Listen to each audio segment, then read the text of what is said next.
Morning, everyone, and um, I'm going to be playing a fairly long film.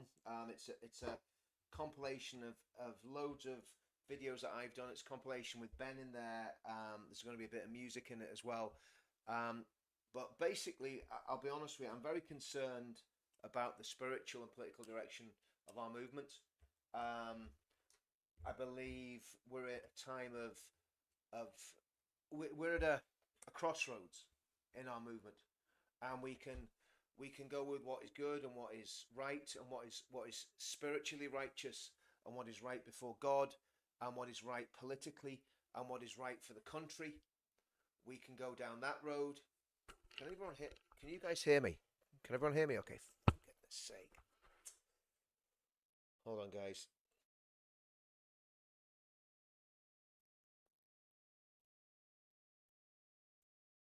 1 2 1 2.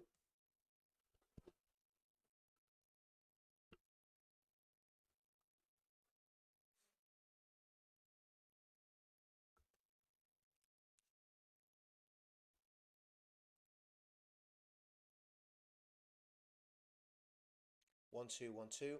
1 2 1 2.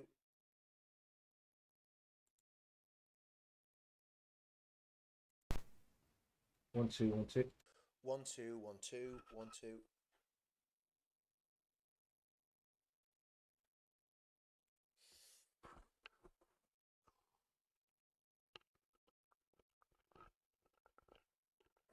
So let me know if you can hear that at all, guys.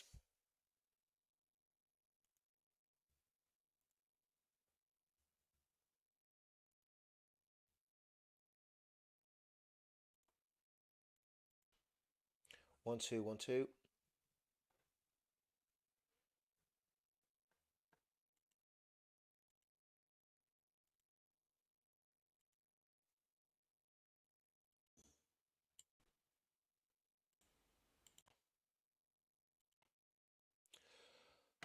Can you hear me?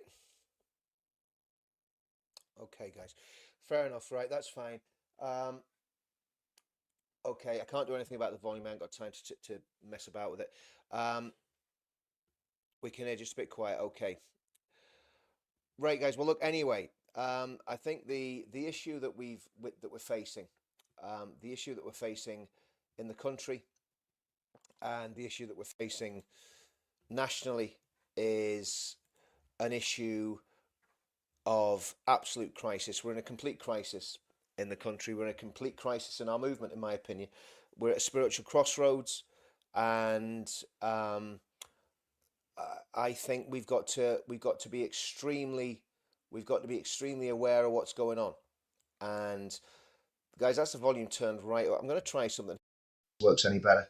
How's that? Is that better? Is that better, guys? Okay. Right. Let's hope that works. Now That's going with the webcam mic. Okay, probably a bit tinny, but right. Let's leave it like that. Okay. Anyway, we're in a spiritual crisis. We're in a political crisis, and we've got to decide which way we go as a movement, as a people. I've been very clear. I believe that we've got racists and ethno-nats have infiltrated our movement extremely successfully. They've managed to set up their own party, and I am absolutely committed to the trajectory I'm on, and I'm not going to say any more about that. And this isn't about division. Sometimes you have to divide. You have to divide between good and evil. I've seen some of the most vile racist abuse against friends of mine in the last few days, and I've heard no condemnation, hardly any condemnation from certain political parties. And the only political party that to me is in the Goldilocks zone that is going to do anything for this country is Advance UK. I'm sticking to that. My colours are well and truly nailed to the mast. And let me say something here. I will stand on my own if I have to against 1,000 ethno-nats until they tear me limb from limb.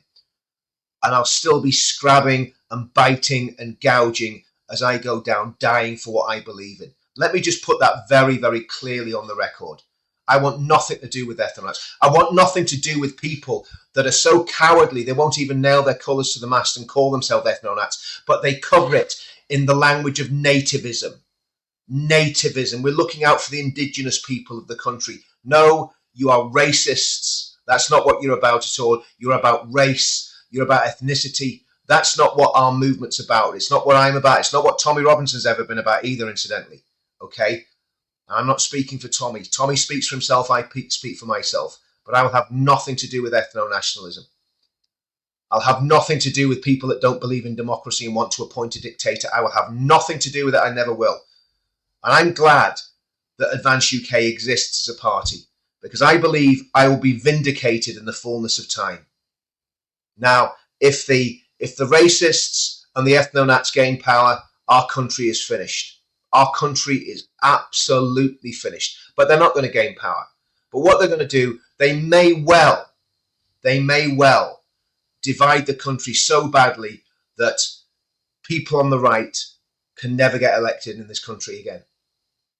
The stakes have never been higher. I've nailed my colours to the mast. I've taken so much flack for it. And I'm going to say something. See, to all you scumbags that are abusing me, abusing my family, telling lies about me, it doesn't bother me in the least. It doesn't bother me in the least, because I will stand, just like Martin Luther did when he nailed his 95 Theses to the wall of the church at Wittenberg. I will stand, and like him, I will stand there and I'll say, here I stand, I can do no other, so help me God. I know that we are in the Goldilocks zone. People that stand with me are in the Goldilocks zone. I'm not going to have anything to do with racism. I'm not going to have anything to do with race baiting of any kind, from any side. From Islamists, from Black Lives Matter people, and from white supremacists and ethno-nats, and people that call themselves nativists, and they know exactly who they are, playing very dangerous games. These people have opened Pandora's box. They've opened Pandora's box. Anyway, I'm going to play a video. I've got to go and do the school run. I'm going to play a video, and I'm going to play a video, and I'm going to leave you guys all to watch the video. It's basically all of my thoughts for the past 6 months, and Advance's, Ben Habib's speech at the last event. So I've got to put this in here because I've got to get out and do this, guys. So yeah, I am absolutely appalled what's happening, and I'll leave it all against you guys. Leave it all with you guys. If they're all against us, then we'll stand on our own together. And I know that everybody in this chat and everybody that stands with me on a regular basis has stood with me. And any of that have left, that's up to them. That's up to them.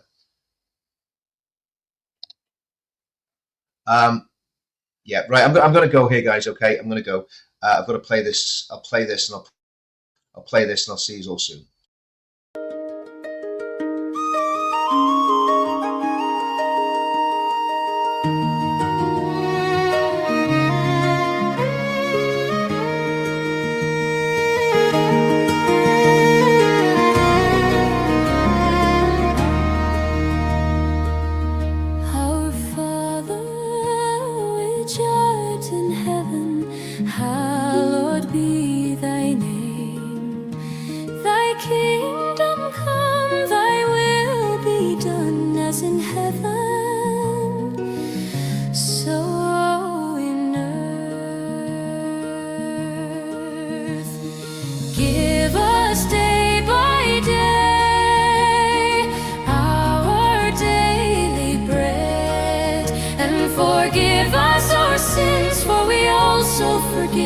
Everyone that is indebted to us, and lead us not into temptation,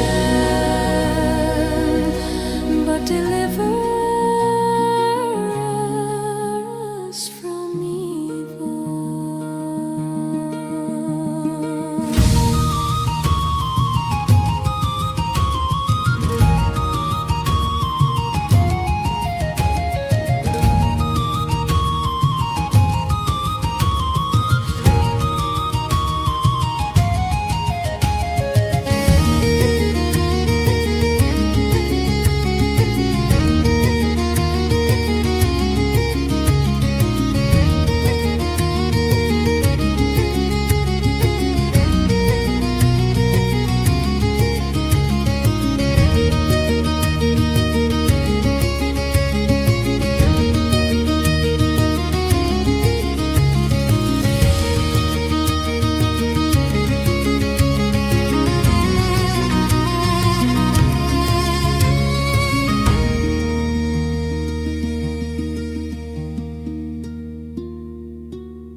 We've all been talking about politics for years, and the Mother of Parliament is behind me.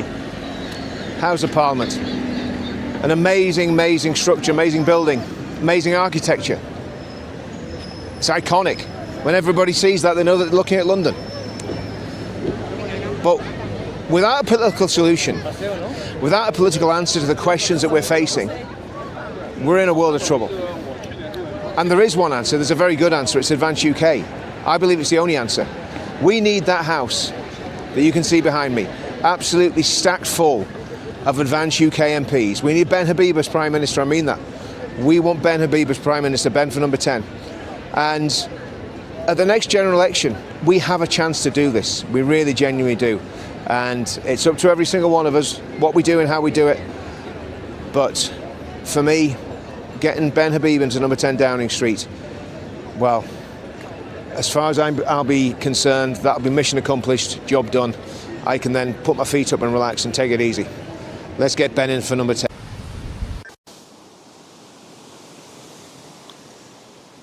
Don't know how much you can see behind me, but this is a beautiful, beautiful country we live in. The whole of the United Kingdom. I was in Oxfordshire and Essex last week. Been to every part of the UK, Scotland, Wales, north of England. And the UK is a beautiful country. It's a temperate country. It's a country that never really gets to massive extremes of temperature or climate. It's a beautiful green country. And the country reflects the people. And the people reflect the culture. And what we're seeing in the UK at the minute, and what we've suffered for the past 30, 40 years, people don't realise how long this has been going on, has been an assault on British culture, an assault on everything that's good. And I'm going to tell you something. This country is worth fighting for. This country is worth straining every single sinew of your being for.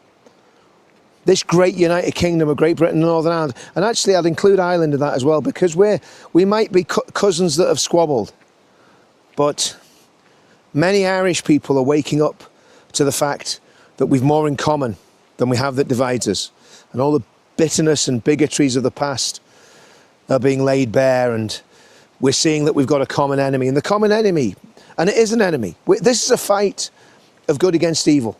And again, I'm just going to pan around just so you can see. Just have a look at that scenery. This is what I'm fighting for. Not just this scenery, but the people that fit into this scenery. And this battle between good and evil cannot be lost. If you've got children or grandchildren, we cannot afford to lose this. We're fighting against absolutely satanic forces. Years ago, I made a speech in London, and I talked about a great army of darkness that was trying to take over our nation. And sadly, at the minute, that great army of darkness is in control. But there's a storm coming for that great army of darkness. They are going to be vanquished. We are going to win. Because failure is not an option. And I think when you're in a battle between good and evil, you've got one thing that you need to make sure of. You need to make sure that you're on the right side. You need to make sure that you're on the side of good and not on the side of evil.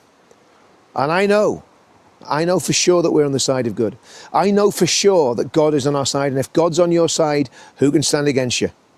10,000 people might come against you. One man's going to put them to flight. And that's what we've got to realise.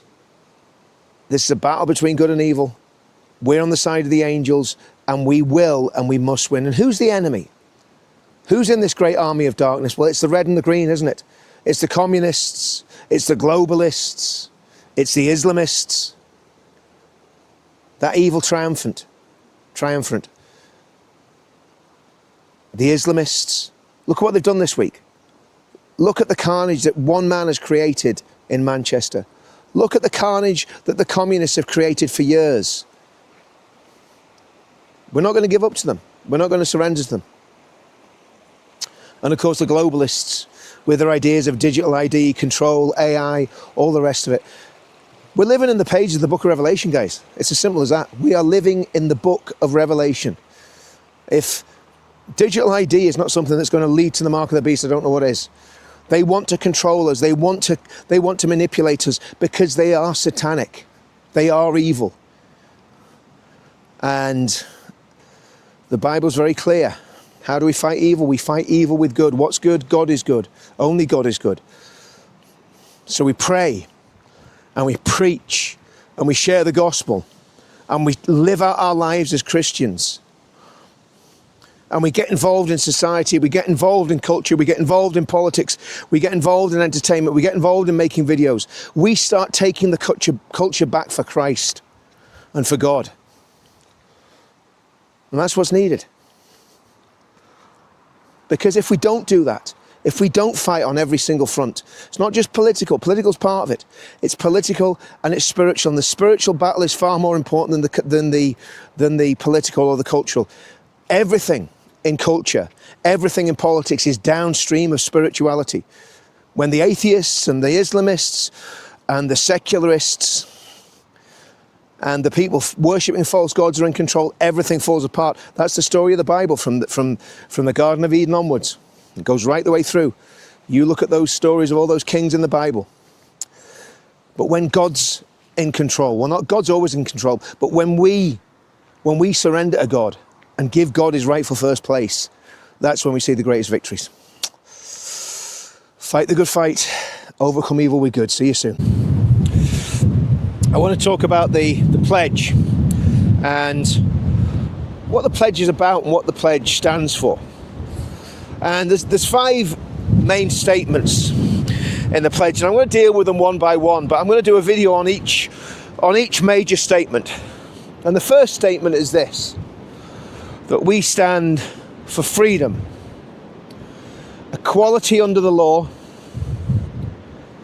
real democracy, and family. And when you unpack each one of those is vital to the functioning of any democracy. So let's start off with freedom. What do we mean by freedom, that we stand for freedom? Sure, people say everybody's free. If you look over my shoulder there, there's one of these kite guys. I don't know if you can see it in the background. Some guy on one of these kites that you can get on the end of a surfboard and you can go, I don't know, 40 miles an hour along the sea. It's great stuff. But that's not what freedom's about. The sort of freedom that we're talking about is freedom of conscience. It's freedom of speech. It's freedom of religion. Freedom of assembly.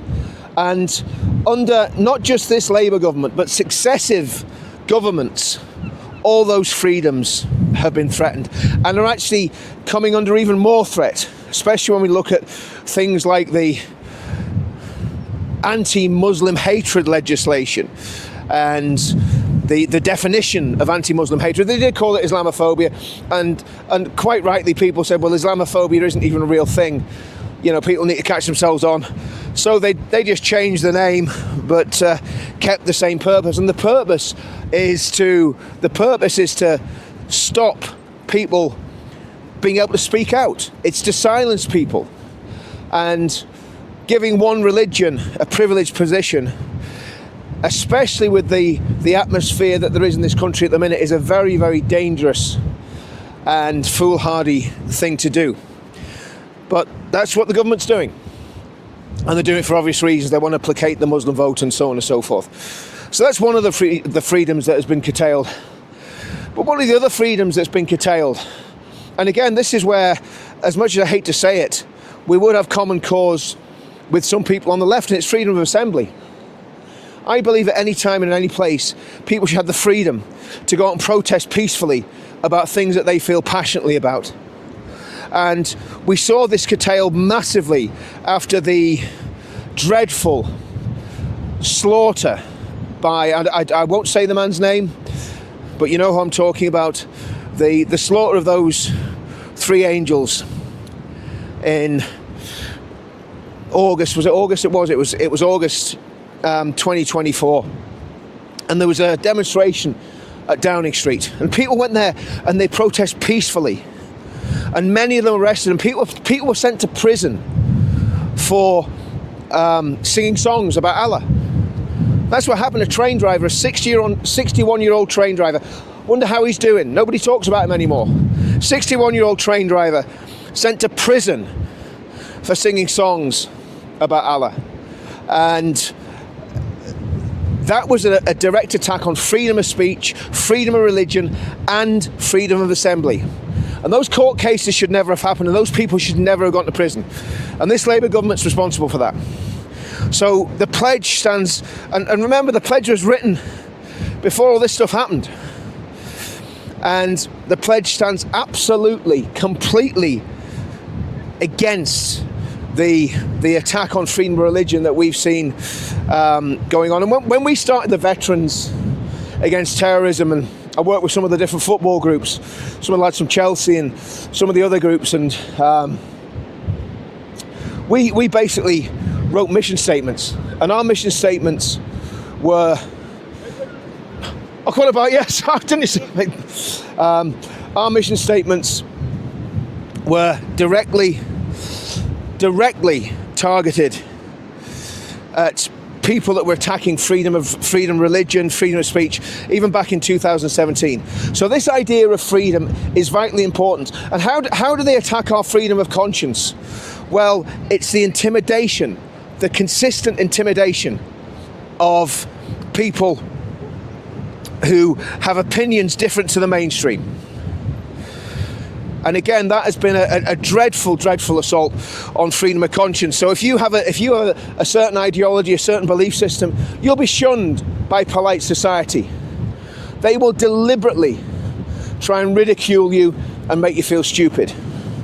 So all four of those freedoms, freedom of religion, freedom of conscience, which is freedom of thought, freedom of speech, and freedom of assembly, have all been viciously attacked. And people have gone to prison in the United Kingdom for singing songs about Allah.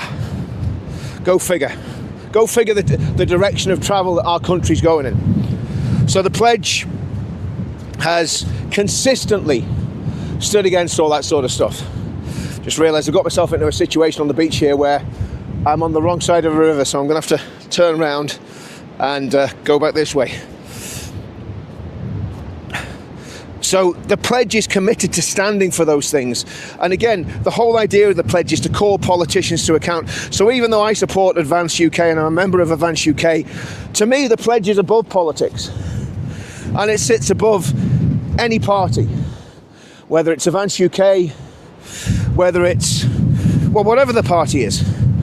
The pledge is the ideology of our movement. The pledge is the ideas behind our movement.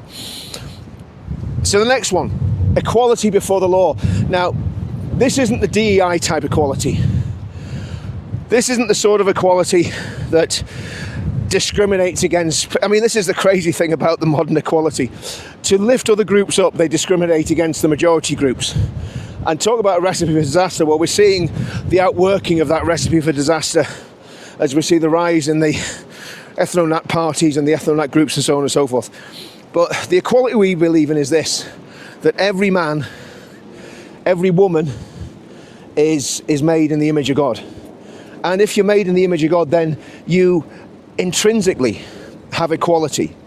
That everybody's equal in the eyes of God. That nobody gets a free pass. Nobody can behave as they want and behave in a manner that is disruptive to society. Everybody's accountable before God, but everybody's equal before God. And that's what being made in the image of God is about. It's about equality before God, and obviously that's reflected in equality before the law. Everyone's accountable to the law, but everybody's protected by the law as well. The next one is real democracy. And I think what we've seen, certainly in the past, well, 10 years. It's 10 years since the whole Brexit thing, isn't it? 10 years. And I think what we've seen since Brexit is that basically the idea of real democracy has been massively undermined. The blob, the deep state, the uni-party deliberately tried to undermine Brexit and make sure Brexit didn't happen. Now, thankfully, well, in fact, Brexit hasn't happened. Let's just be brutally honest. We need to see Brexit delivered because Northern Ireland's been left behind. Northern Ireland's been abandoned by this government and other governments. So democracy has been completely devalued in the UK. And the pledge is committed, is absolutely committed to supporting parties that fully support genuine democracy. And again, if that doesn't happen, well, there's going to be massive problems down the road, massive problems for the country.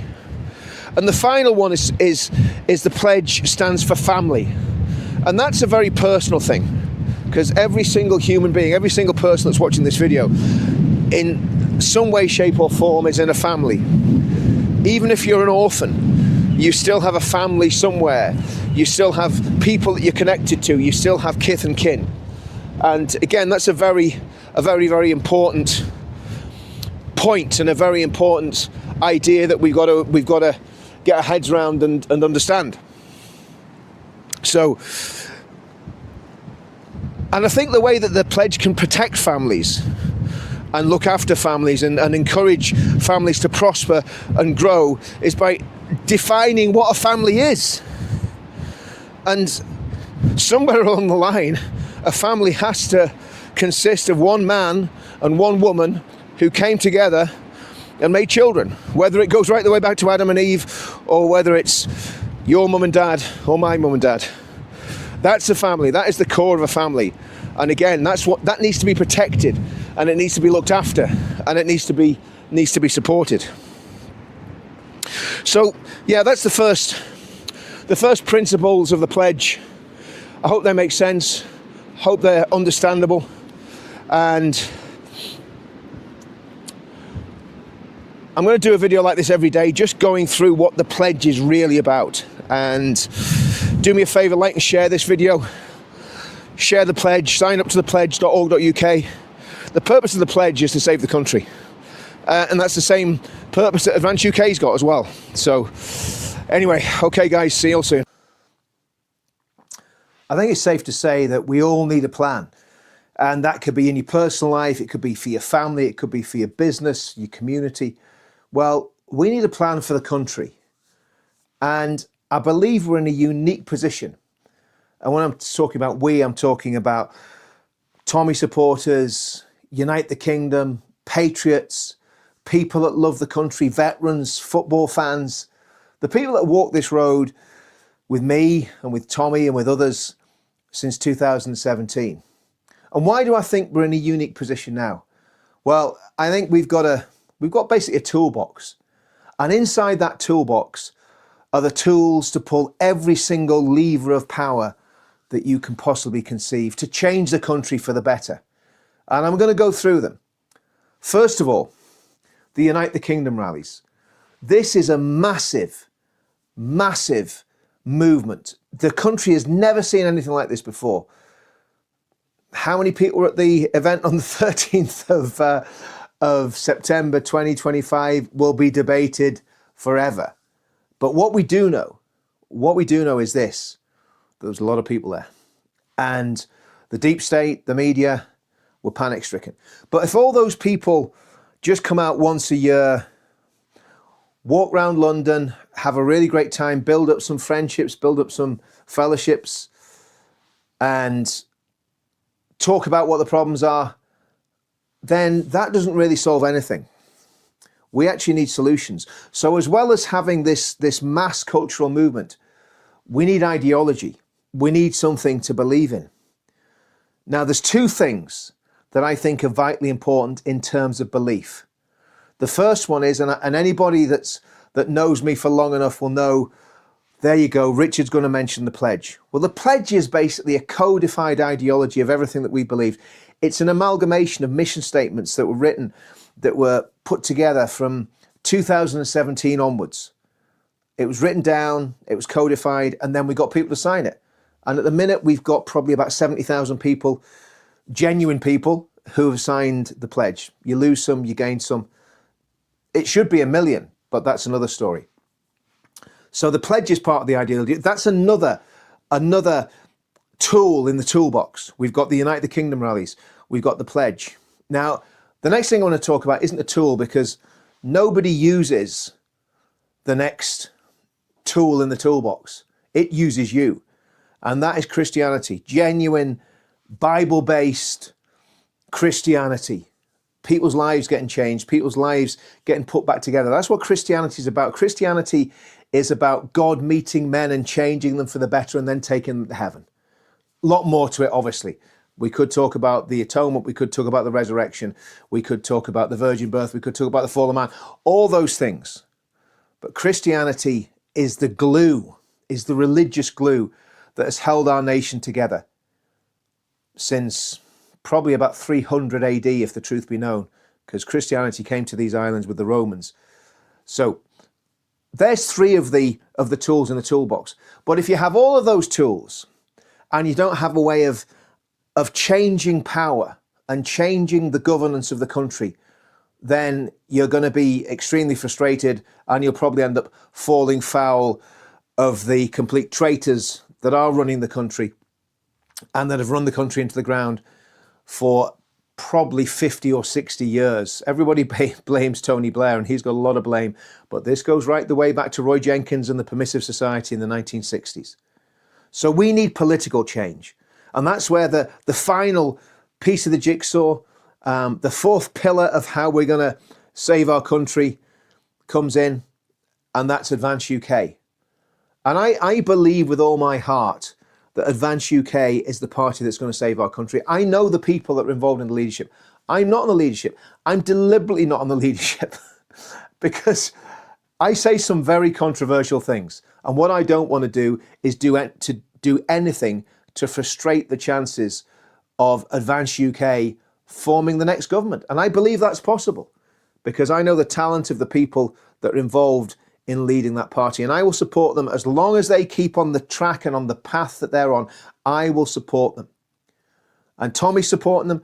Many other people, prominent people, are supporting them. I'd like to see more vocal support from different YouTubers. Like I say, Tommy's done his bit. Tommy's done videos. Tommy's been talking about this.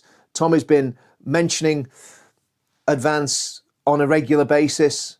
I've been mentioning them in every single video that I do. But we need to get behind them. We need to join Advance. We need to get active in the party. If required, we need to stand for election. And again, I've no political ambitions. Like Tommy said in his video, he's no political ambitions. I much prefer shouting from the sidelines. But if needs must, you do what you've got to do. If your country calls you, you've got to do what you've got to do. So they're the tools in the box. And if we get an Advance UK government with Ben Habib at the helm, I know that they will make the change that's necessary to save our country and to turn our country into a peaceful,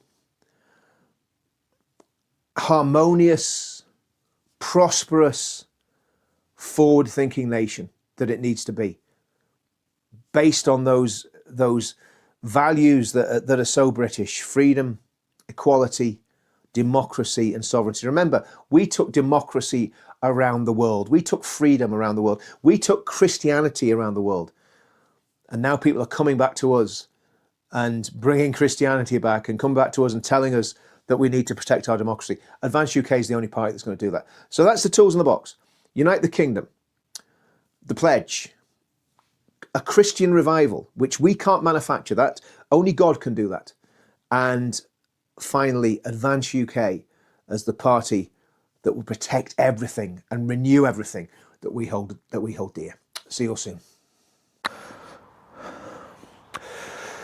Well, we've done all the politics stuff. We've looked at all, everything that's happening in England politically, and I think obviously what we really need to focus on, and what's vitally important, way more than the political side of things, is the spiritual side of things.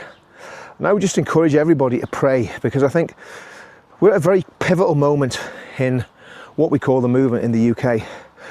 And there's a lot there's a lot of moving parts. One of my friends said that to me this morning. He said, there's a lot of moving parts in the movement at the minute.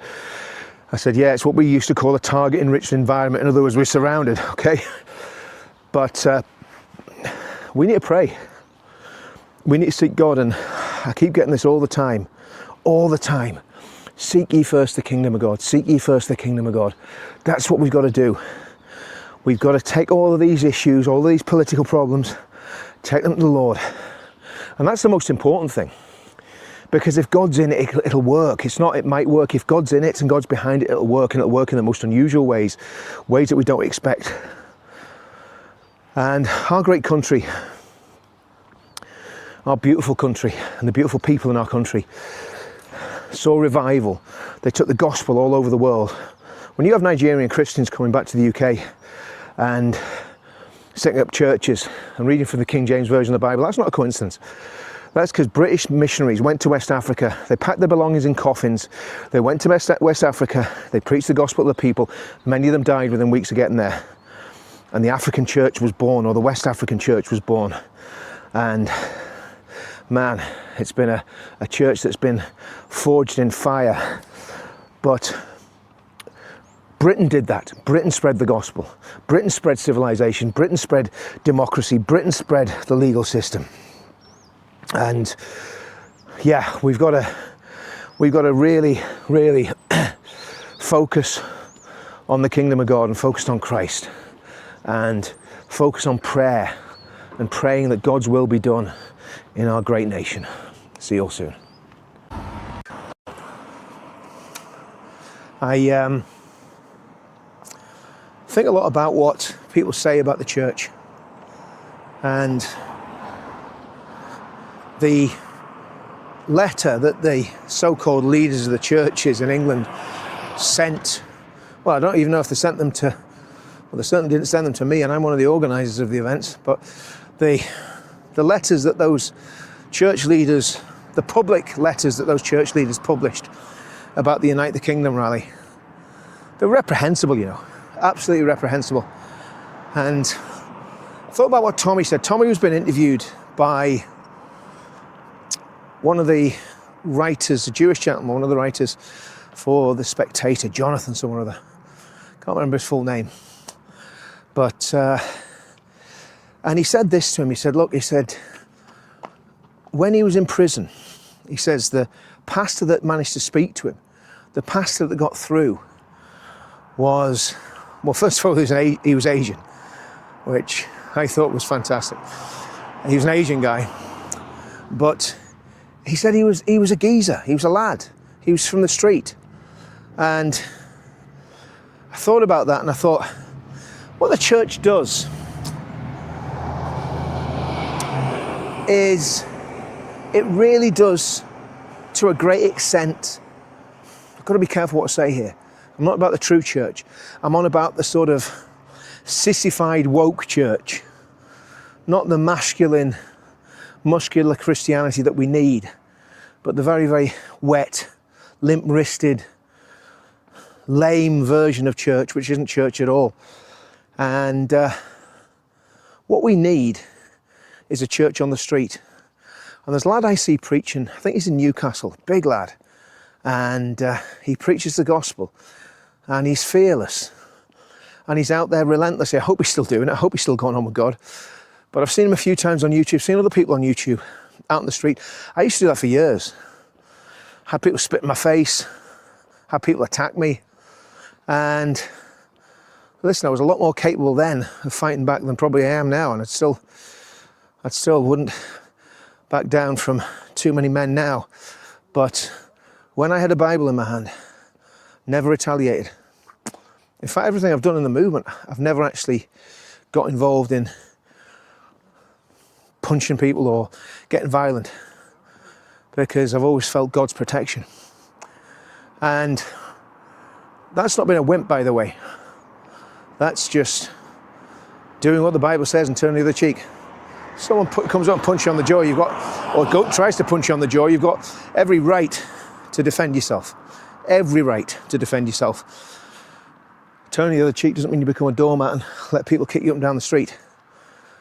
But it means that you use self-control and you don't get yourself into situations where you can, well, really get yourself into a terrible position, because there's a lot can go wrong. If you're fighting on the street, there's a lot can go wrong. And when I was a kid, probably it feels like this, from the age of 14 to 24, when I left the army, it felt like I had a fight every week. Probably didn't, but that's what it felt like. fights in the army accommodation, fights in the blocks, fights in the NAFI, fights downtown, fights when I was back home in Middlesbrough. Before I went to the army, it was the same. Everybody was having a pop at each other, and that was just the culture I was brought up in. But when I became a Christian, I can safely say I've only had one. It wasn't really a fight. One violent incident that was not. I mean, obviously I've sparred and boxing and done karate and mixed martial arts, all that sort of stuff. But actually, a street fight, I haven't had one since I was 24. And it's a young man's sport. So when I'm talking about muscular Christianity, I'm not talking about people going out and being violent, but I'm talking about people being able to defend themselves. People being capable of fighting, but not fighting. That whole idea of meekness, where you're capable of doing all sorts, but you don't do it because at the end of the day, you've got a better way of doing things. And jaw is better than war, for sure, as Russia's found out after its folly of attacking Ukraine, and the Ukrainians have found out, and Hamas have found out, etc., etc. War is not a good plan. And we've been blessed in the West with peace for a very long time.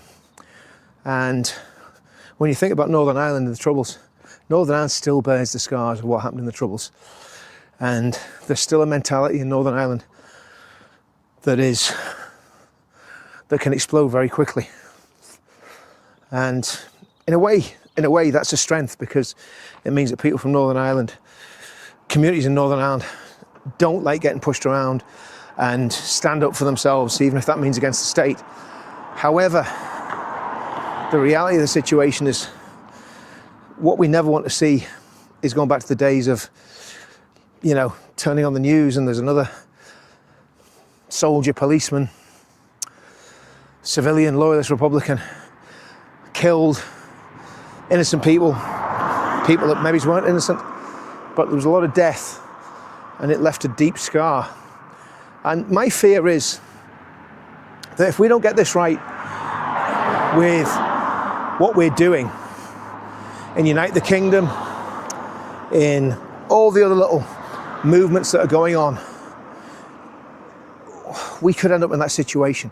And of course, we do have, I believe, we've got a fifth column in our midst, the Islamists, the communists. And how do we stand against that when the state isn't standing against it, and the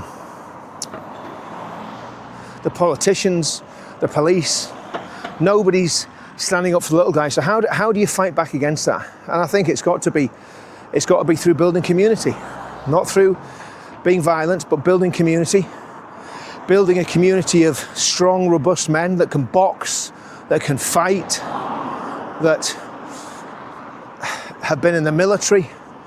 I still think I think every young man between the age of 16 and 20 should have to do at least a year's military service and be taught about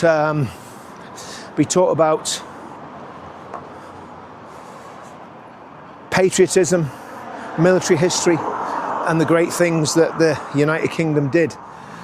I think that would be a good policy. They don't have to go and fight. You don't have to send them the front line. You let them do a year, let them do their training, get them trained up to a decent level, and if they've got a passion for it, they'll stay. If they haven't, well, then they'll go off on their merry way. But at least they'll have had discipline, patriotism, love of country, respect for women and kids, all those good things instilled into them, instead of just getting radicalized by the media, by the gangs. So there's things that we can do as a nation, there's things that we can do as Christians, there's things that we can do as our community, with Unite the Kingdom, with the Pledge, with Advance UK, we can get people involved. But when we get power, and we need to get power, when we get power, I think some form of national service would be superb. And I also think there's a very strong argument for a government-raised Home Guard, something similar to the Ulster Defence Regiment or the Royal Irish Regiment, Home Service battalions. Because I do believe that we're going to be in a situation where the police ain't going to be able to cope, the army will be deployed, and if the state doesn't step into that vacuum, well then you're going to have vigilante groups and all sorts of stuff propping up, and that's the last thing we want. So yeah, I know a lot of that's quite a sort of rambling video, but I'm just thinking out loud how we fulfill our mandate as men, how we do what's required of us. And of course it all starts at the basic. It starts relationship with God, relationship with your family, love for your family, protecting your family, and then it expands out there, from there to community and town and city and county and so on and so forth. And that's why people have those tribal loyalties to the football teams. That's why every Englishman should support England. Every lad from Middlesbrough, for all the pain and tribulation of it, should support Middlesbrough. If you're from Bangor, which is a town I live in, you should support your local team. Now, I'm not born here, and one of the interesting things is, because I'm not born in Northern Ireland, I've lived here most of my life. I've lived here a lot longer than I lived in England, but I've never lost my English accent. And I've never lost my love for England and my love for the football team. And the rugby team for that matter. Not so much rugby, but certainly football. And I think that's an interesting thing, because when we have people coming into our country, as much as they want to be part of the gang, if they do, I mean, a lot of them don't, and that's an even bigger problem. But the reality is, there's something about the country that you were born in, that your forefathers are buried in the ground of that country. There's something about that. There's something very powerful about that. And I love Northern Ireland, and I'd never leave Northern Ireland. But my roots are in England, and my kith and kin are under the ground in England. Unless they got cremated, of course, but they're still probably under the ground because the ashes get scattered. Anyway, let's get a bit morbid, but yeah, so I think we need to realise that those ties, and that's why we've got a problem in the UK, because particularly I'm not going to name the communities. There's some communities in England, in the UK, predominantly in England, whose loyalties are split, and that's a big problem. That's a big problem. They're split on religious grounds, and they're split on national grounds. And that was one of the main things that caused the problem in Northern Ireland, that there was a split because of religion and because of nationality. And yeah, so that's, just going to cross back over there. There's people doing a bit of work there. That's something I think we've got to really, really consider when we're thinking about how we solve the problems of the UK. Anyway, bit of a rant. Went a bit all over the house on that one, but sometimes it's just good to talk and think while you're talking, and hopefully something comes out the other end that makes sense to somebody in the crazy world of the internet.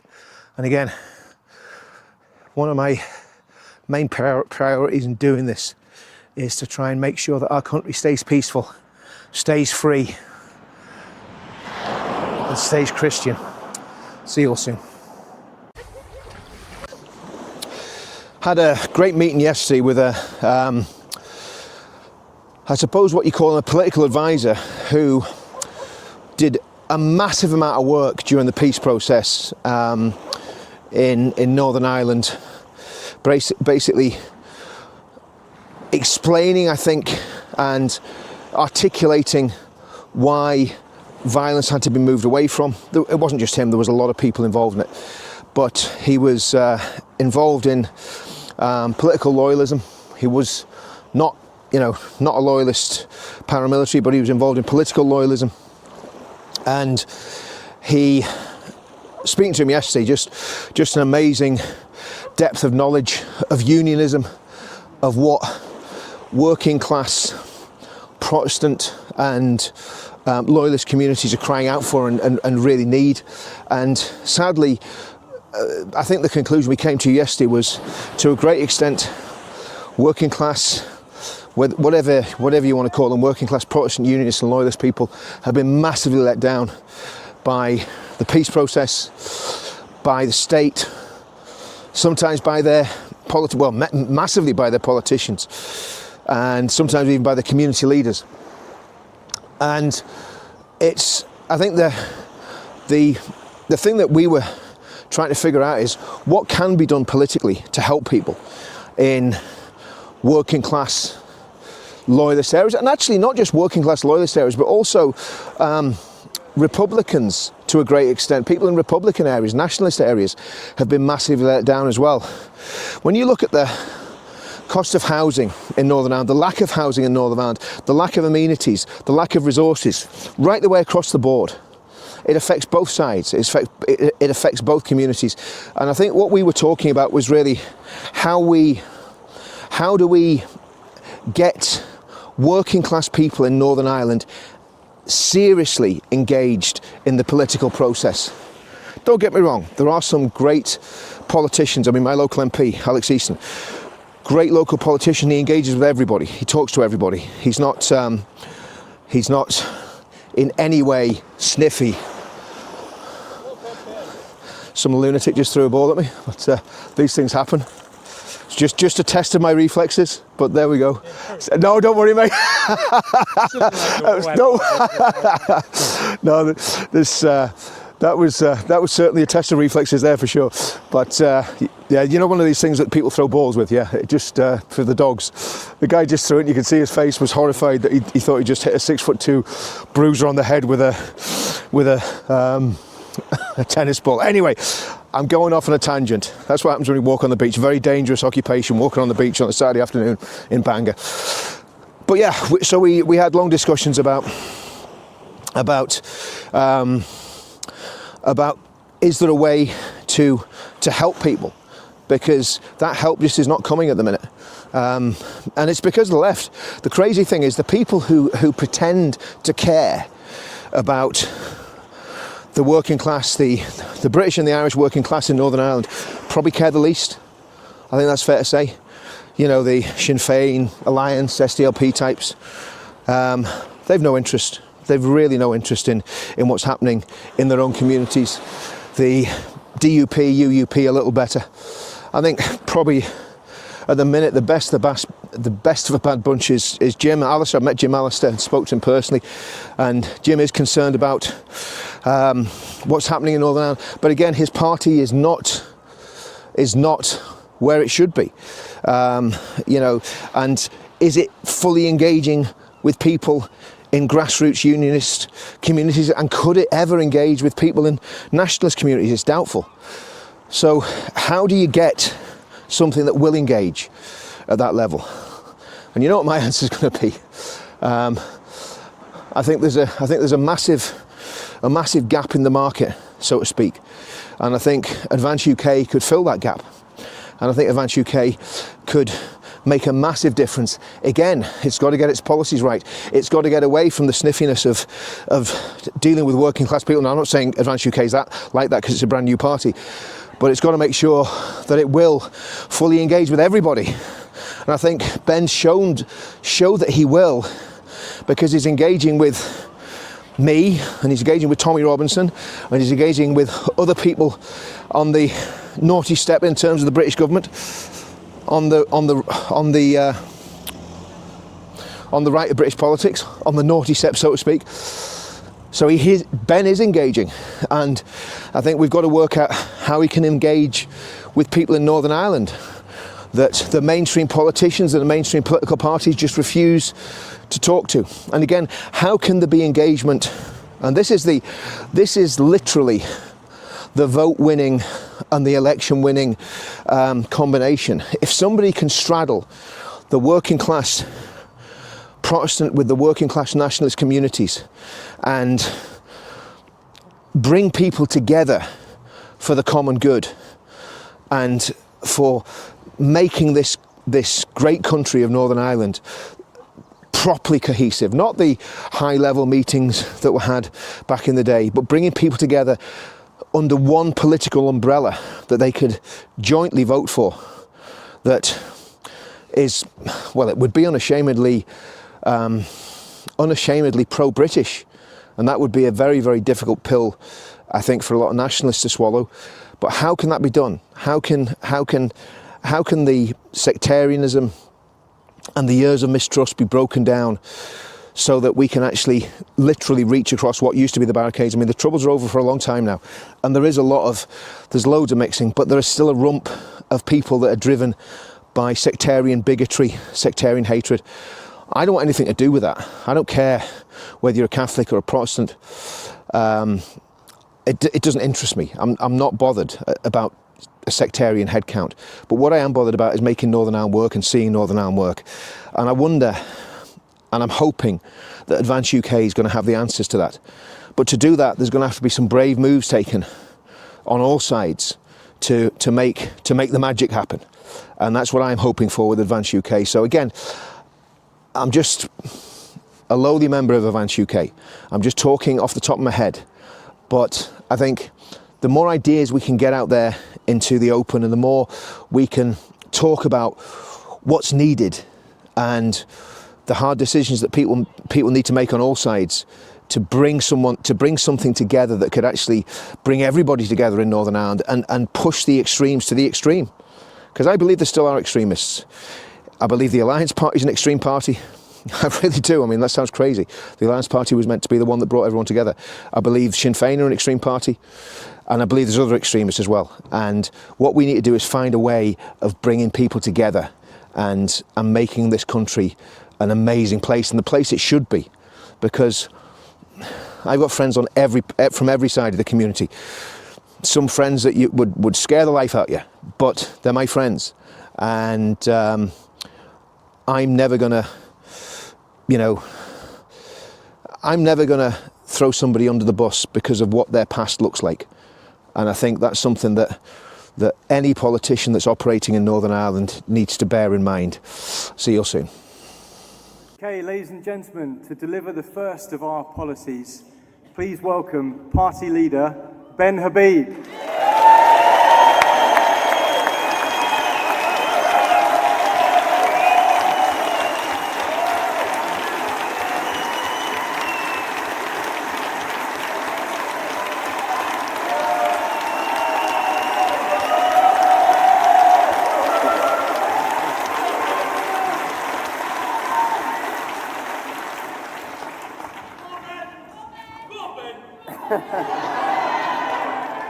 Thank you very much, folks. Now, normally, if you've heard me speak, I do it without notes.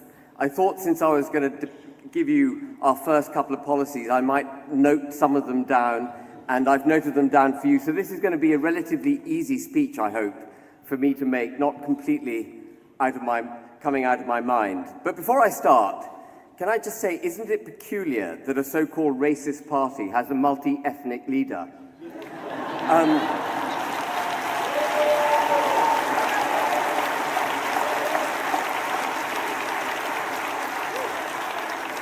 You lot clearly don't know what you signed up for. But on a more serious note, there are some anti-racist people outside, and the reason we were slightly delayed starting this conference was because they're blocking our live stream signal, and we were trying to get that fixed. So for all their moral correctitude, actually they would wish to silence us. They wish to silence what we have to say. We will not let them silence us.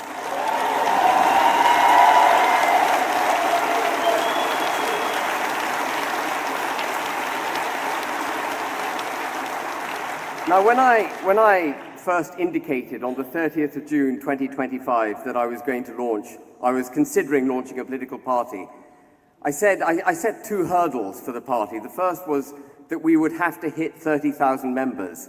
And I thought that might be a get-out-of-jail-free card, that I wouldn't hit it and that I could retire back to my normal life and say, well, I gave it a shot, it didn't work. Within a couple of months, we hit our target. And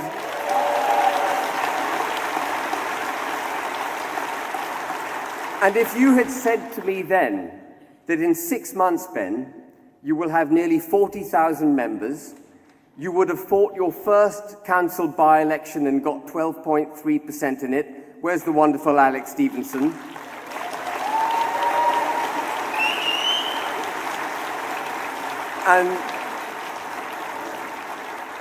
And that you, at the time of speaking on your first policy, you would have a candidate standing in a by-election that has got so riled up my erstwhile party that they've been denouncing him non-stop on X. I won't name the party, I think you can guess. But for all the banging of drums that party does about freedom of speech, actually, it stands against it. It wishes to silence Nick Buckley.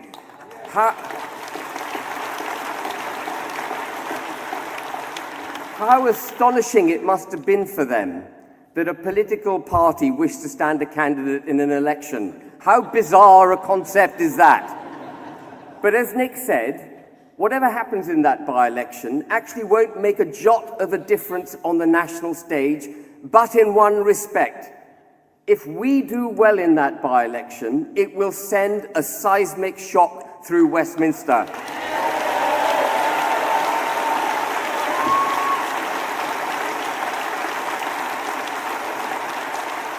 So it was absolutely vital we stand. Absolutely vital, and that's why they didn't want us to do it. So to the extent that any of you have got free time coming up over the next couple of weeks, I plead to you, please go up to Gorton and Denton, support Nick Buckley, and let's win this by-election.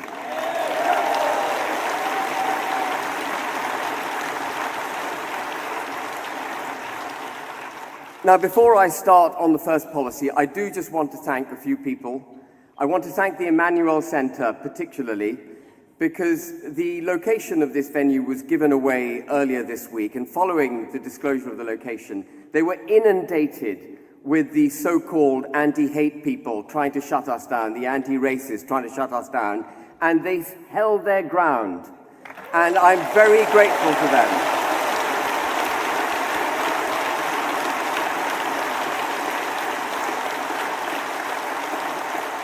The only way we're going to prevail, ladies and gentlemen, is if we all hold our ground.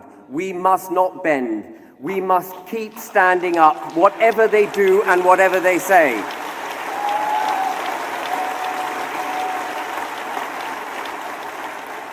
I would also like to thank, you've heard her name a few times, some of you know who she is. Luckily for those of you who don't, she's here, Floss. Floss, stand up. Be counted. This venue, this event wouldn't have taken place without Floss. I also want to thank...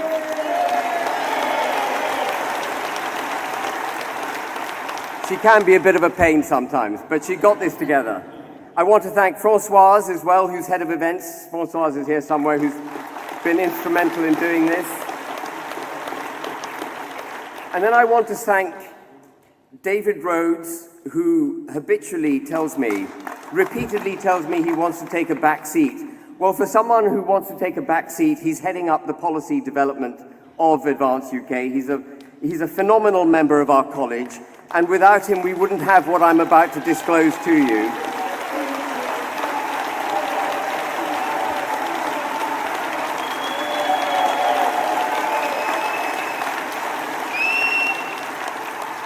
And I'd like, last of all, if I may, to thank the college for the hard work that they do behind the scenes. What I'm going to show you now is just a synopsis of our draft policies. This is not comprehensive. It took me ages poring through the document they produced to actually pick out the key bits that I thought I could get through in now 18 minutes that I've got left to speak to you. They are in draft because as we move forward between now and the next general election, we are going to continue to refine our policies. We're going to continue to make the public aware of what those policies are. so that by the time we get to 2028, 2029, we have a perfect, or as close as perfect, set of policies that have been thought through in great detail, and we're going to back it up with draft legislation. That draft legislation will be appended to our manifesto, and for those of the public who wish to read it, the exact direction of travel that we will set for this country will be known. There will be no ambiguity in our policies. It won't be a manifesto put together within 3 weeks. Isn't it peculiar, ladies and gentlemen, that political parties stand for government and they produce a manifesto 2 or 3 weeks before the election, full of nonsense, none of which ever gets delivered? That has to change.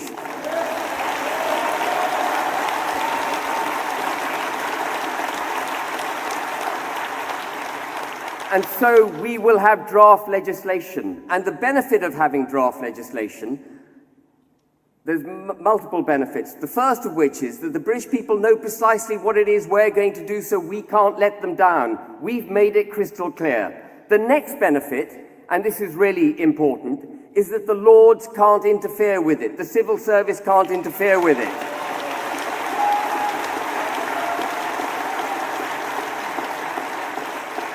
When I walk into the Commons in May 2029 for the first time as Prime Minister of this country,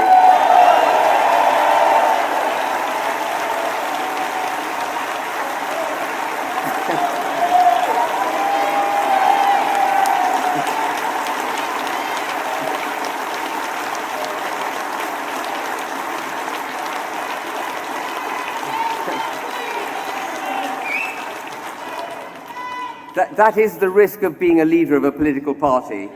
You may end up as Prime Minister, but when I walk into the Commons, I'm going to thump this document down, this draft legislation, and I'm going to look across to the opposite benches, and I'm going to address the Lords, the civil service and the British people, and I'm going to thump this document down and say, I have the democratic backing of the British people to deliver this agenda.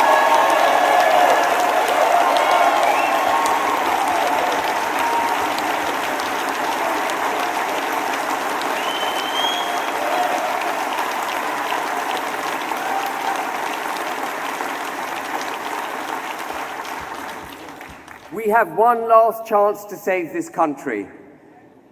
I think I can't remember who said it earlier, but it took 1,000 years to build this great country. It's taken 30 years to trash it. And we have to save it, and save it we will. Now, the first policy that we were going to draft was on immigration, because that is the thing that really exercises the people's minds. 80% of people in this country put immigration at the top of their concern list. But as we were drafting it, a couple of things happened. The first thing was that we realized, the group of people that were drafting it and myself, that actually there's something more fundamental that has to underpin not just our immigration policy, but all our policies. It is who we are. What are we as a country? Who are we? What do we wish to be? How do we wish to move forward? Unless you've established that principle, those sets of principles, you're at sea making other policies. You won't know how to make the other policies you need to make to save the United Kingdom if you can't first establish who we are. And I'm afraid, as much as Keir Starmer and the liberal globalist lunatics would like to categorize British culture as something of an inferior debate. They call it the culture wars. We're not going to entertain the culture wars. As much as they might wish to categorize it as that, actually British culture is what we're fighting for.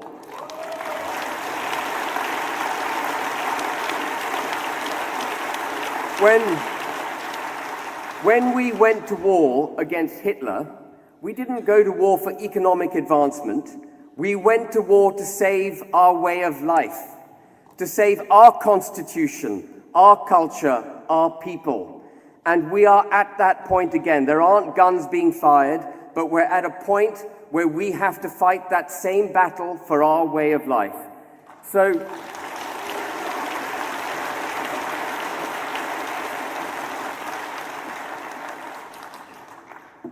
the government in its desire to set aside this nation, has defined cultural nationalism as far right. How many of you in this room were aware of that before I just told it to you? A few.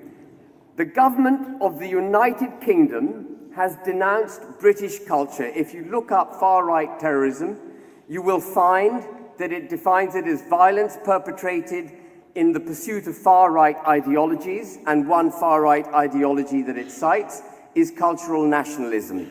Without a culture, we have no nation state, and they would like to diminish our culture, tell us that those of us who believe in it are far-right, and at the same time, tell us that cultures coming from abroad should be celebrated, championed, have a protective cloak put around them, and we should take the knee to their cultures. Enough of that. They have traduced our culture to such an extent that actually when people are asked, well, what does it mean to be British? We're reduced to ridiculous platitudes such as, well, being nice, being tolerant. Well, it's a hell of a lot more muscular than that, I have to remind people.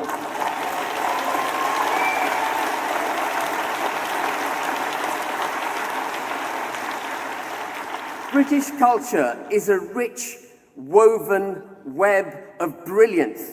And I've highlighted a few points on the screen, as you can see. Morality, customs, behaviors, laws, art, music, architecture, a shared history, shared values, language. Why do they wish to denounce our national heroes? Because they want to cut our connection with our history, our common history. Why do they wish to decolonize the English language? Because if they can control language, they can denounce our culture. Why do they make laws like bringing into the body of British law the European Convention of Human Rights, the Human Rights Act? Because they want to set aside what it means to be a British citizen. This is the effect of 30 years of government policy. Well, it has to stop now. We know what British culture is. Sorry, I'm pointing at a screen down there because I can see what you can see up there, down there. And all of you will recognize what those words mean, and they play into each other. Morality manifests itself in our art. Our history manifests itself in art, in music, our architecture, our great forefathers who built wonderful buildings and statues, who now we're told are racist and they need to come down. That is just a lie. It is an attack on our culture. Culture is the foundational building block. It is the glue that allows us to identify who we are. Someone asked me before I came in to speak to you, are you a bit nervous addressing 1,000 people in the Emmanuel Center? And I thought about it for a second, and actually I wasn't nervous at all. And why wasn't I nervous? Because I knew I was coming to address a body of people who share my life vision.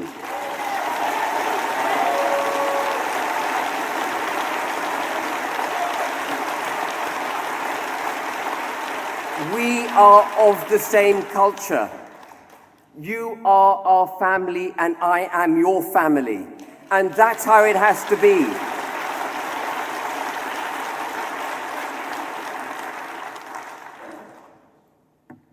There's something that I do want to just focus on a little bit. We tend to think of culture separately from law. And law has been used to defeat British culture. I touched on the Human Rights Act. But there's been a whole body of law that's been put into place, including, for example, defining far right as believing in this country's culture. There's been a whole body of law that has been attacking our culture. And if you have a body of law that informs you that you need to behave in a particular way, then you start behaving in that way because you don't want to break the law. And when you start behaving in that way, you adopt this new culture that the government is forcing down our throats, this multiculturalism, the ending of what you and I might identify as British culture. Law is upstream of culture, which is upstream of experience, which reinforces culture, which then informs parliamentarians on how to make law. There is a circle, and we have to reverse the circle they've been pushing down our throats for the last 30 years. So just to sum up, our culture is freedom, nation state, duty and patriotism. Being a British citizen is a huge privilege, but it comes with duty. You owe this country something for being a citizen. As Andy died, I think he said he's served 10 years in the Paras. That is fulfilling your duty.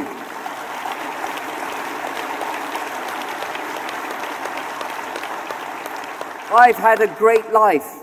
I'm trying to fulfill my duty now by giving back to the British people. And you're all here because you're fulfilling your duty, because you see we're imperiled.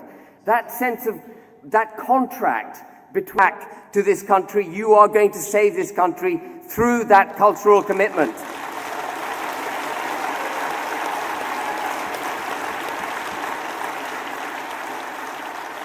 I want to talk about aspiration and merit as well. We've forgotten what aspiration is. Every time something goes wrong, we look at the state and say, well, can you please save us? Can you do something? Can you spend more money? We've got 8 million people out of a workforce of 35 million who are surviving on universal credit. And yet we keep saying we haven't got enough people in the economy, we've got to take in more migrants. It is ridiculous. We need aspiration reinstalled in the United Kingdom so people wish to come off dependency, wish to go into work, and we're going to reveal a couple of those policies in a second that's going to help do that.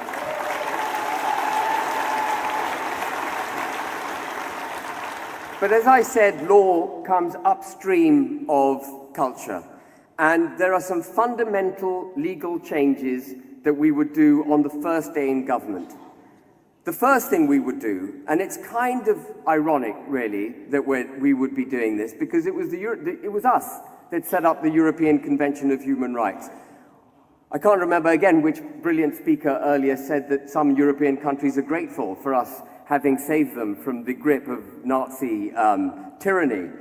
But we set up the ECHR not because the United Kingdom needed to be policed, its human rights needed to be policed. Our human rights have existed for over 1,000 years. It was the Europeans who needed the European Convention of Human Rights because they just can't help tearing themselves apart. But that European Convention of Human Rights has now been put into such, it's turned into a mill round our necks. In the pursuit of human rights, we are forgetting what it means to be us. And we're not being allowed to put British national interests first. We're not allowed to put British people's interests first. And in fact, we get the bizarre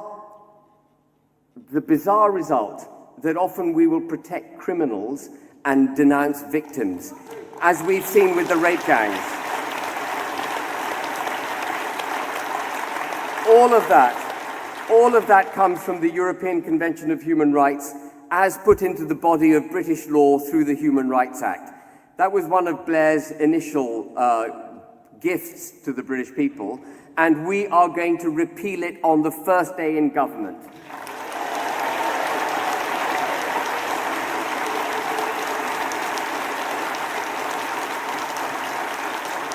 We are going to abolish the Equality Act.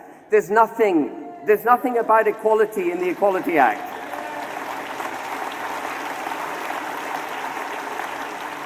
The Equality Act produces inequality.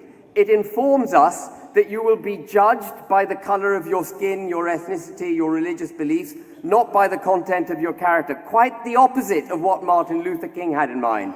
The Equalities Act has to go, and that will go on the first day of an advanced government. All hate speech laws will be abolished.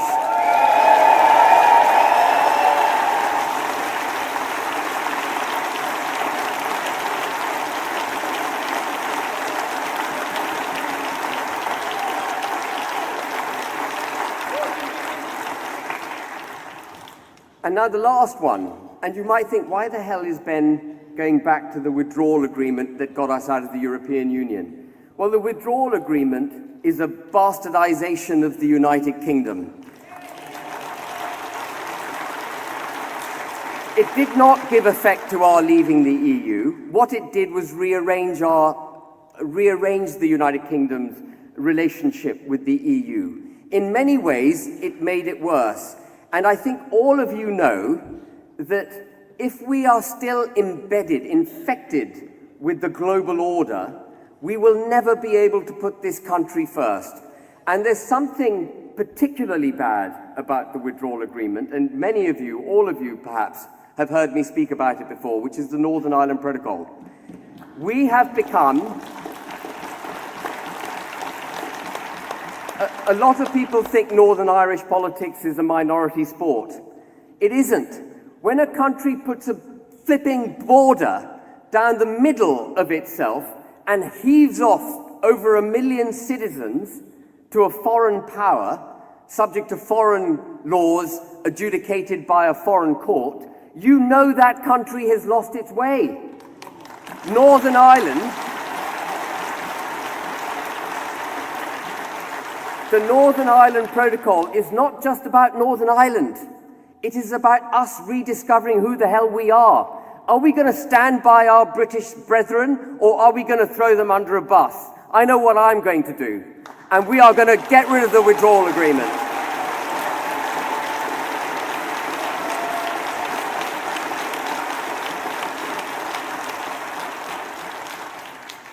And there'll be a whole policy on how we're going to deal with the EU, none of which von der Leyen is going to much enjoy reading. Now, there's been a lot of talk of Christianity, and of course we are a tolerant country, but we must never forget that we're not just culturally a Christian country, we are constitutionally a Christian country. We must not forget that.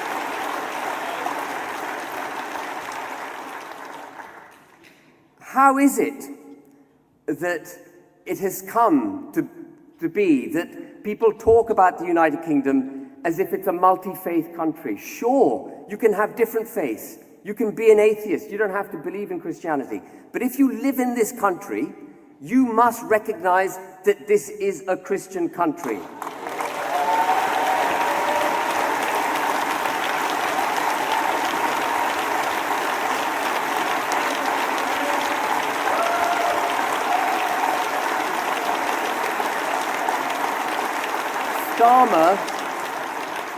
Starmer wants to remove the bishopric from the House of Lords. Why does he want to do that? I mean, the bishopric are a pretty useless bunch of people now, because the Church of England itself has lost its way. But the reason he wants to remove the bishopric from the House of Lords is because he wants to remove the last constitutional vestige of Christianity manifesting itself in our constitution. He wants it gone. And then it's a hop and a skip to say, well, actually, we're a multicultural, multi-faith nation, and that's the end of Christianity at the heart of things. So the first policy we're going to introduce is that parliamentarians, public officers, anyone taking public office of any description has a choice. They can either swear on the Bible or they can swear on a neutral oath, but there will be no swearing on a foreign religious text.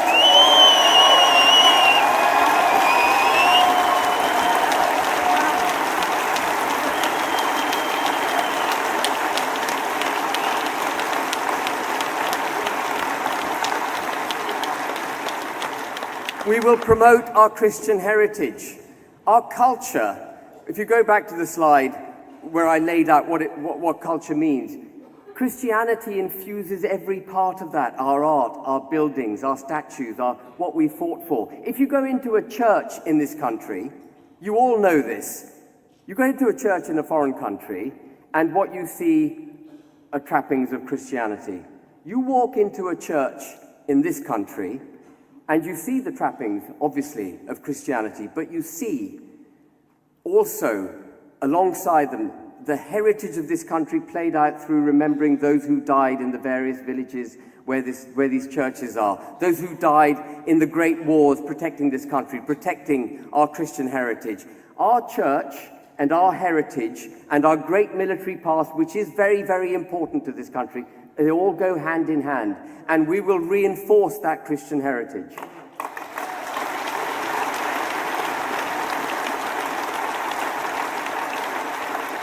And we will prohibit the conversion of churches to foreign religions.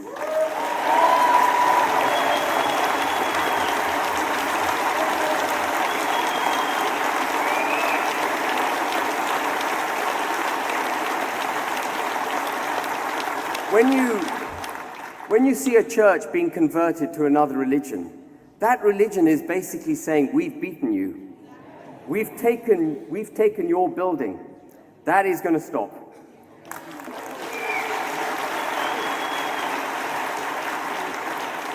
How is it that our flags have become so toxic to the British people? There's nothing toxic about our flags. Yes, they're Christian too, by the way. They're Christian too. Maybe that's why people find them offensive. But our national flag, it'll be mandatory under an advanced government, that our national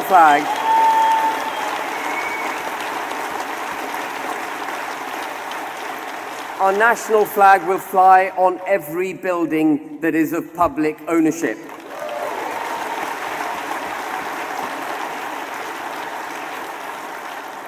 And we will recognize our great heroes and national figures. We're not going to allow statues to come down.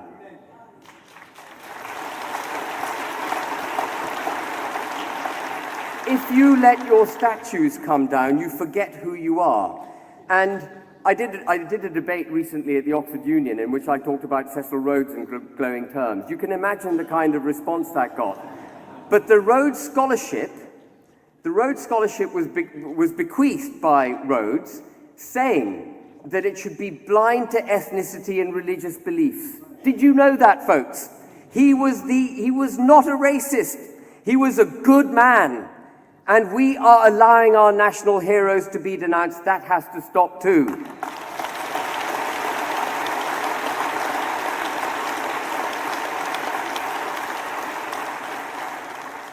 And I want to also nod here, if I may, very briefly. I've only got 30 seconds left, but I'm going to go over time because there's a lot more to get through. I'm going to nod very briefly to the people Paul Thorpe remembered in his little speech.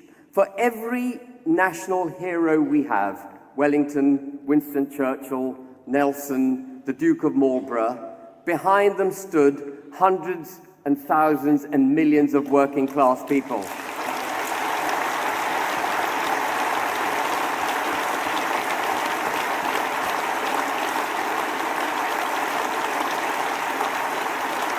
It is the British working class on whose back this country was built, and we forget them at our peril.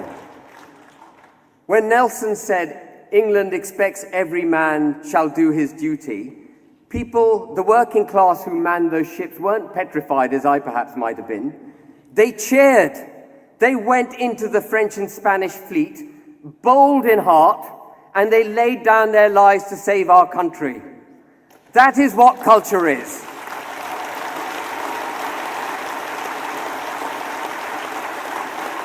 The British working class are our culture. We will fund councils to promote quaint old things like Christmas and Easter.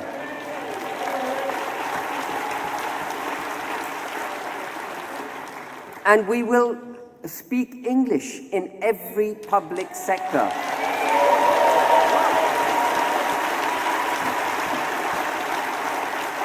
And of course, we have to do away with this decolonization of the UK. Again, that's an attack on our heritage. It's an attack on our culture. It's an attack on who we are. We will recolonize the curriculum. We will teach our constitution to our children. We will teach them about the contract that the British state has with citizenry, where citizenry get privileges because they're citizens, but then they have to stand up for the country as well. We will teach our children how our Christian forefathers have actually been a force for good, not the kind of Christianity that the anti-racist lot outside would like us to think.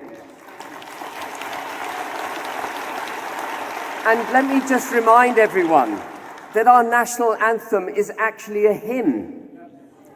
It's a hymn, and we will sing it proudly in every state sector school and all our universities.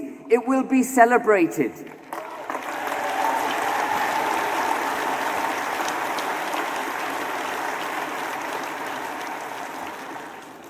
At the heart of all of this is the family.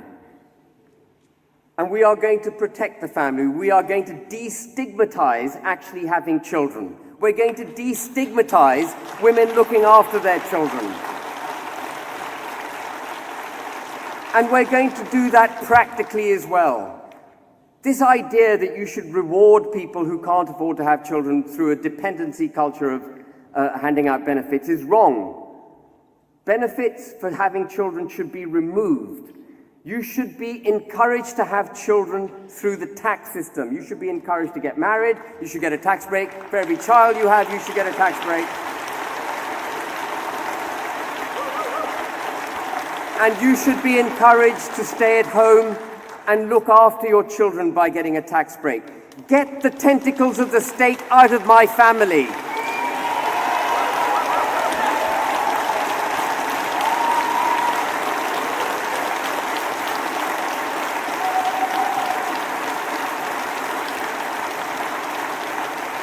And now the last one, the last line here you might think is a bit odd. Why has he suddenly put in a tax policy under the family? Well, let me tell you, inheritance tax is an evil tax. It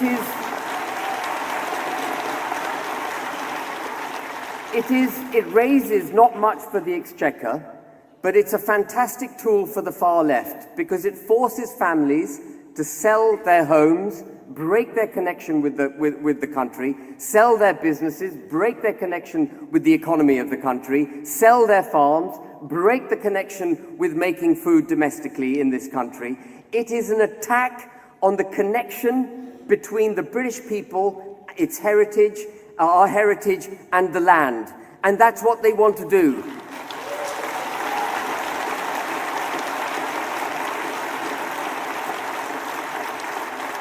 Inheritance tax, if we want to save the country, inheritance tax has to go. We have to reintroduce, I've touched on this briefly before, we have to reintroduce aspiration. You have to know that when you work, you will be rewarded for it.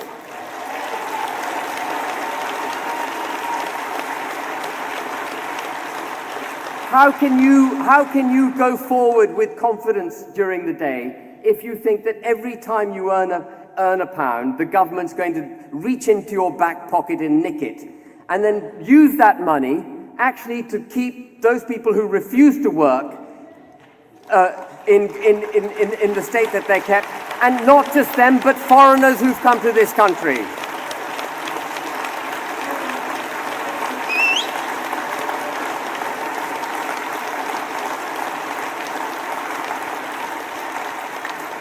And we've got to be grown up. We do need to make our accounts stack up. And other political parties won't talk about it. But we must cut back welfare. If you don't work, you will not get paid. There's no such thing as a free lunch.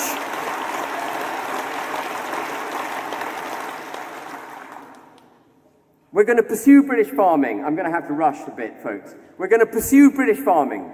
We're going to protect the countryside from new build housing. It's not necessary.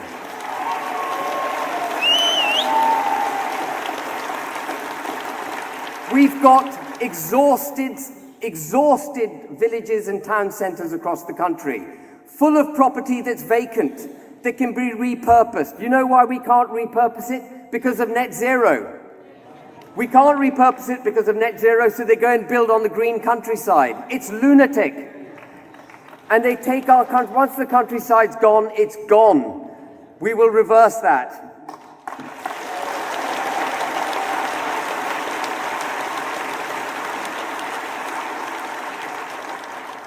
And we will prohibit the removal of farms from the fabric of British culture.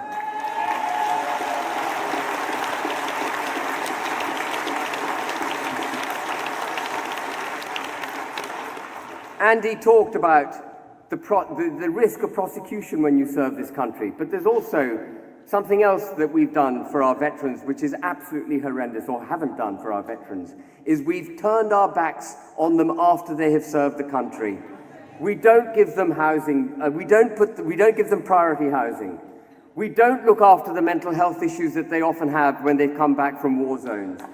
We give them no mechanism by which they can come back from the extreme conditions in which they have fought to protect this country, to find their feet again in society in this country. We have to repurpose them, if you like. They need a helping hand when they come out.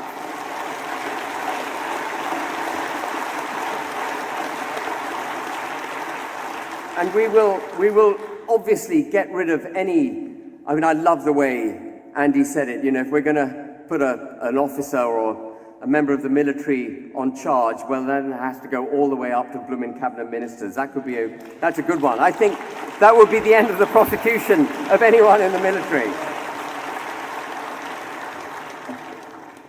We're going to get rid of dual nationality. Either you're British or you're not.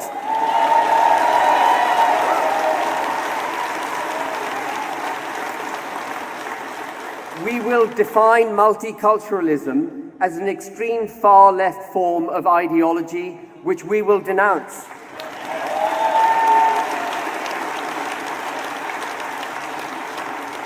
Even integration's not good enough. People have to be assimilated into British culture. There can be no foreign religious courts in the United Kingdom.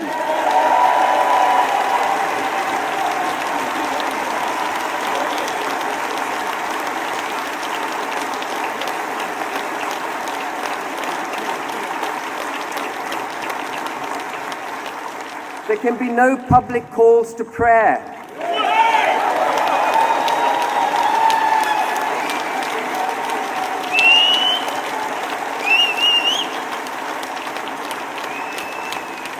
And as much as I would wish not to have to use the law to bring our culture back into balance, things are so out of balance that I'm afraid we have no option now but to ban the burqa and the niqab.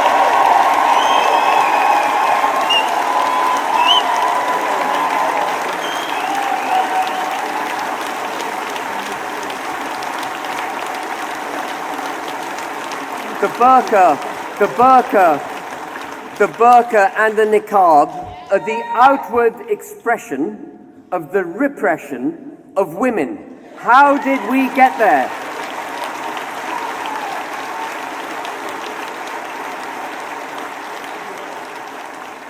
It also is an overt rejection of British culture. When you see a woman wearing the burqa and niqab, she is looking down on British culture. She is rejecting us. How can you be in our country, claim to be British, and reject Britain?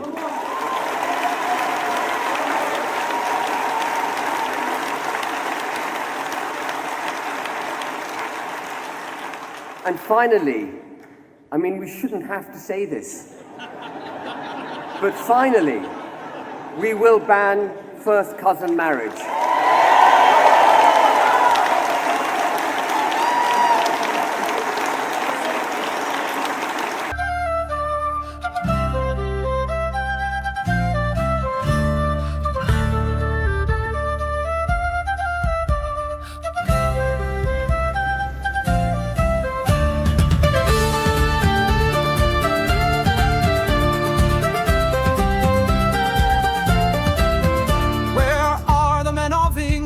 Those heroes brave and bold, where are the men who bled and died in foreign wars untold? The men who conquered all and stood for faith and love, the men who looked to guidance from the Father up above. Where are the men of England, the heroes brave and bold, the men who stood for faith and truth, whose honor wasn't sold?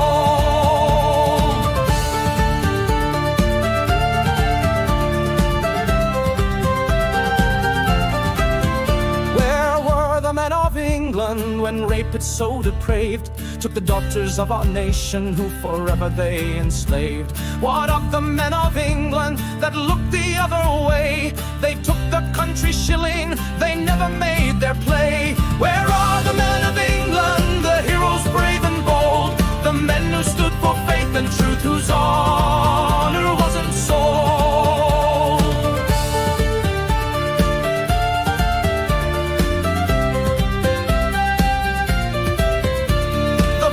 Police and vice squad, they all seem quite amused, as at the hands of rape gangs our daughters were abused. The politicians blame the lads who stood up one and all, but most of all blame Tommy, who always took the fall. Where are the men of England, the heroes brave and bold, the men who stood for faith and truth, whose honor wasn't sold?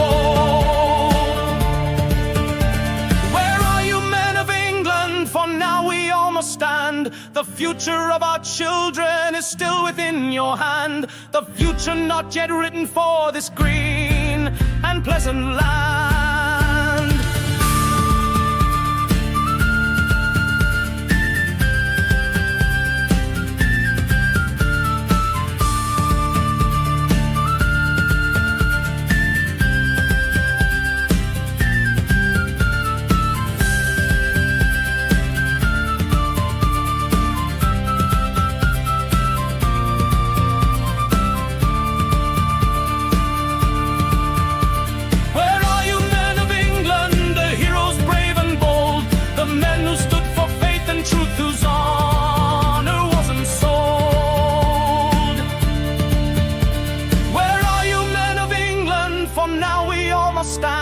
The future of our children is still within your hand. The future not yet written for this green and pleasant land.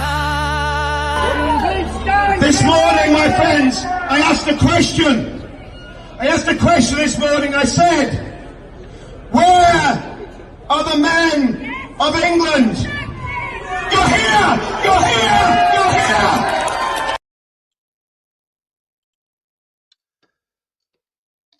Right, guys.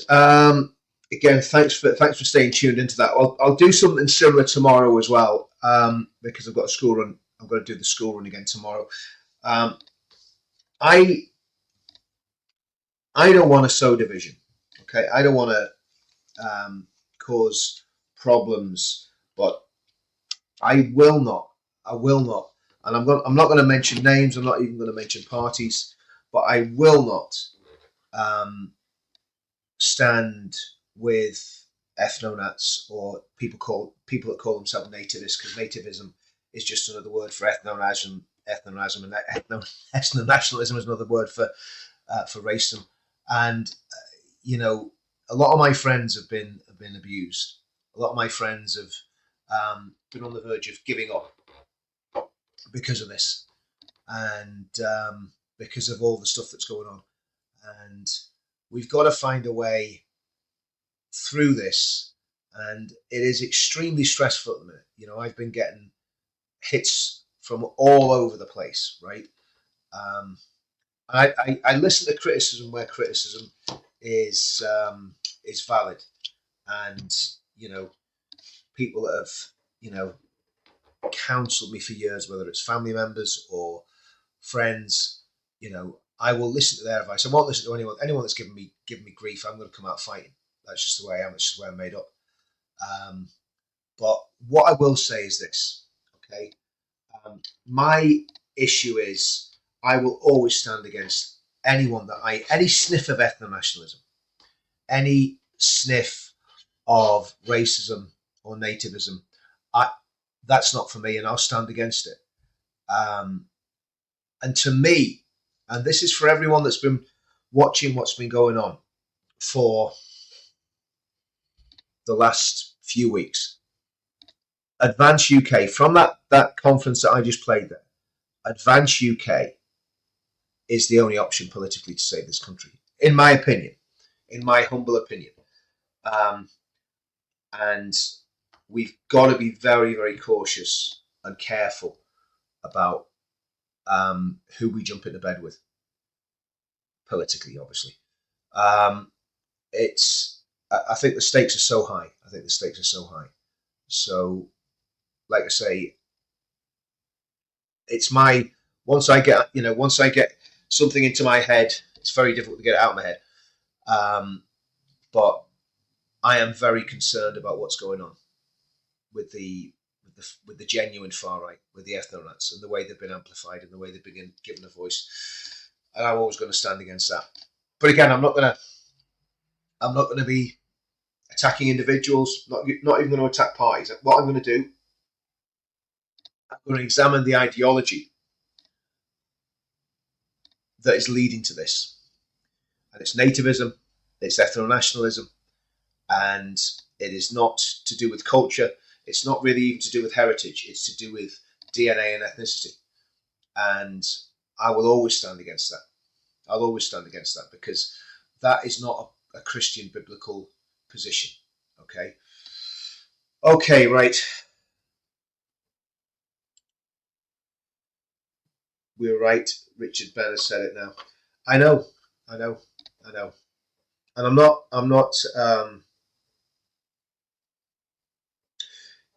yeah, I think that's. I mean, I think what's going to happen is and again, I'm not going to mention other parties, but I am going to promote Advance. What will happen is Advance will have a purity in terms of ideology, because everything advanced, everything on to do with Advance is based on the pledge. So what I'm going to do, I'll probably do it later on today. I'm probably going to what's this? Sorry, what's that? Something the mods to be aware of. I think. Just let me know what that is, Kelly. Let me know what's going on there. Something for the mods to be aware of. But yeah, and I want to thank all the mods. Right. I want to thank Bess and Kelly and Claire Bear and Farty and Matt. And if I've missed any out, I'm going to apologise in advance. But they're the ones that just come to my head straight away. If there's any other mods there that I'm not thinking about, I apologise. But I want to thank the mods for keeping this channel so pure and clean. Okay. And so much, keeping a lot of the drama away from it, right? So yeah, I am going to talk about ideology. I am going to talk about why we believe what we believe, and where that comes from, and the fact that it comes from the pledge. And I am going to very calmly, very measuredly, because we all know I can be a hothead. We all know I'm I can be knee jerk and do things very, very quickly.